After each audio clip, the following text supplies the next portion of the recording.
Bom dia, Dom Fernando. A mensagem do arcebispo de Olinda e Recife, Dom Fernando Saburido. Muito bom dia, meus amados filhos e filhas, ouvintes de nossa querida Rádio Olinda. Continuemos hoje com a nossa catequese a partir do Catecismo da Igreja Católica. Estamos na quarta parte do Catecismo, tratando da oração na vida cristã.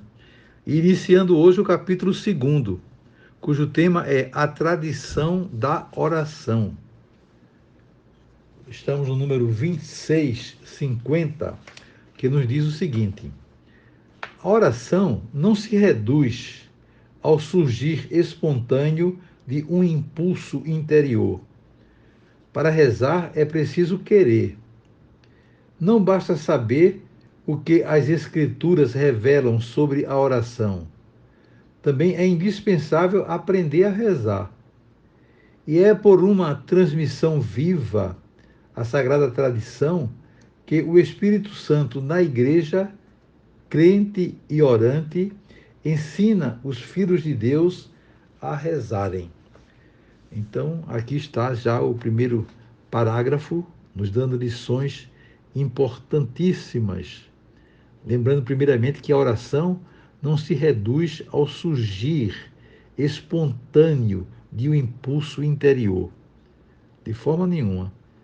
Para rezar é preciso querer de fato, é preciso desejar, é preciso ter uma postura diferenciada para nos colocarmos diante de Deus, imitando Jesus Cristo, que tantas vezes se recolheu em lugares afastados para rezar. Nós precisamos sentir necessidade de oração. E nós não sabemos rezar.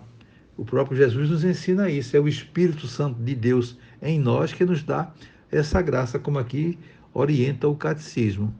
Mas nós precisamos pedir sempre ao Espírito Santo que nos ensine a rezar. Aquele pedido que os apóstolos fizeram a Jesus: Senhor, ensina-nos a rezar, devia ser também a nossa oração constante. Senhor, ensina-nos a rezar, envia-nos o Espírito Santo para que ele nos dê essa graça de rezarmos bem, de procurarmos aproveitar os momentos de silêncio, de contemplação, para fazer uma oração perfeita. Não somente orações de súplica, falando, mas também escutando a voz de Deus. Precisamos ouvir aquilo que o Senhor tem para cada um de nós. Então, isso é uma postura orante que deve fazer parte da vida de cada um de nós. E o catecismo continua: a tradição da oração cristã é uma das formas de crescimento da tradição da fé, sobretudo pela contemplação e pelo estudo dos fiéis que guardam em seu coração os acontecimentos e as palavras da economia da salvação, e pela penetração profunda das realidades espirituais que elas experimentam.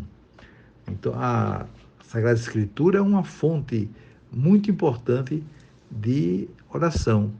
Nós temos até métodos de oração a partir da palavra de Deus, a palavra do Senhor, que nos motiva a viver plenamente essa atitude orante diante do Senhor.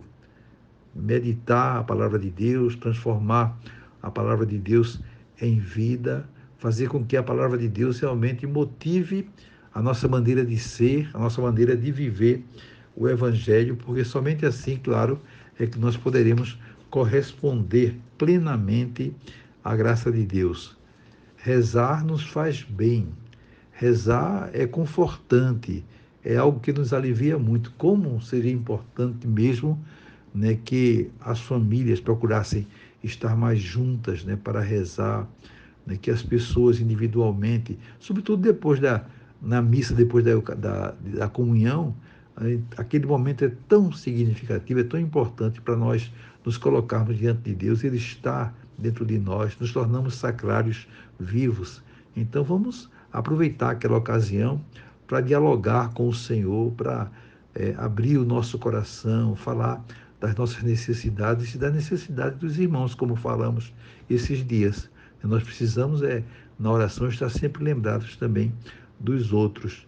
Então, essa oração, claro que vai ser gratificante, vai nos fazer bem, vai nos ajudar a caminhar como verdadeiros filhos e filhas de Deus, pensando nos irmãos, fazendo uma oração fraterna, solidária, e assim então vamos caminhando na fé e na alegria, porque de fato uma vida de oração plena só nos traz alegrias. São as consequências positivas decorrentes de uma vida inteiramente voltada para o Senhor.